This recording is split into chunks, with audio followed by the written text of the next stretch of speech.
I'm Zach. This is Sky. And this is the Quick and Dirty.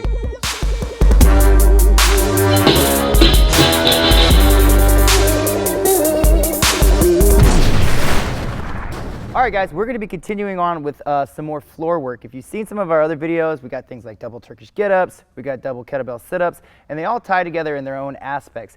What I'm going to show you now is a single kettlebell sit-up. Now, this is going to be an overhead variation of it. Now, believe it or not, a double bell sit-up is actually easier than what we're going to do here. Again, this falls into that unilateral category where a lot of people aren't necessarily balanced, and this is a great way to start working on it, as well as getting the shoulder stability to work into that durability category as well, from going with the one bell. I'm going to show you guys how we're going to get this thing rocking and rolling, and then Sky's going to give some pointers on how you can apply this to people in your guys' practices. So what I'm going to do with this one is I'm going to roll over to the bell that's on my side. Just like what we've talked about in the past, I'm going to take that pointer, the webbing of the thumb and pointer finger, and put it into the bell. Really key and safety point, guys.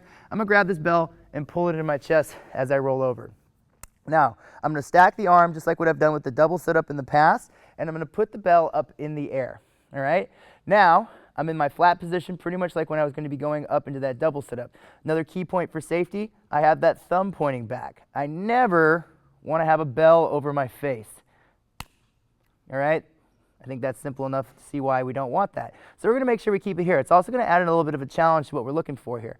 Now, again, I can do this with pretty heavy weight in the double. I can do heavy double get-ups. I can do heavy single Turkish get-ups too. This particular sit-up is pretty difficult. I'm going to take this other hand out here to kind of help engage. Now, just like what we talked about in the double sit-up, if you've seen that video that we've done, we kind of start from a slightly unengaged position, and I pull into my hollow. Now, as I do that, I'm going to go up into that bell. I don't want it to get too far out in front of me because it's going to be like a spear driving me into the deck. What I want is it just slightly there so I can meet it and drive it back into place. I'm here, and I let it come back. As you can see, I end with the bell over my head with my thumb back. When I go to return, I drift under the bell, and segment by segment, like Doc will talk about, I get down to position. One more time, I'm from here. The bell slightly moves out as I sit up so I can go meet it and drift.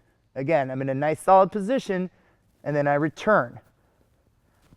Lightweight can go a long way in this one, guys, so make sure you're starting out with the proper weight and get the mechanics dialed in. Doc's going to go ahead and give you some pointers on what we have going on here. So this has the same challenges that the first one had with the double kettlebell, but it's a bit harder now with the longer lever arm. It's quite a bit more difficult to get up without using momentum, and he's not letting his hips be dominated by his hip flexors, so his heels are staying on the ground.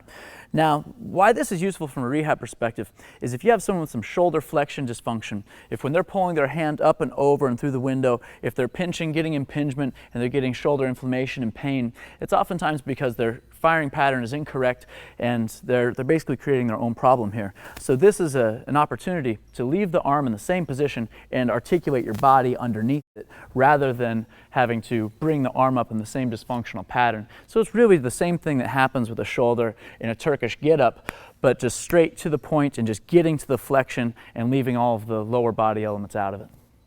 As you guys can see, I brought the bell back down safely. My hand goes to the knuckles. I return it safely to this position. Great key point the Doc dropped in there.